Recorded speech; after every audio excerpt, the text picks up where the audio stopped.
চালের গুঁড়ো দেওয়া হলো। তারপর কি দেওয়া হচ্ছে? তারপর দেওয়া হচ্ছে গুড় এবং তারপর দেওয়া হচ্ছে নারকেল কোরানি এবং অবশেষে আবারও চালের গুঁড়া।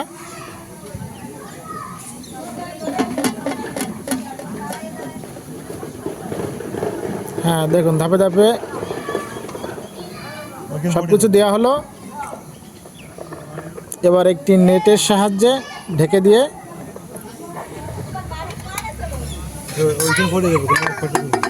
এই যে দেখুন, এই যে একটা অলরেডি হয়ে গেছে। এখন এইটা এখানে দেওয়া হলো। 2-1 মিনিটের ভিতর হয়ে যাবে। পিঠে খার 1 নম্বর খরিদ্দার হলো এই যে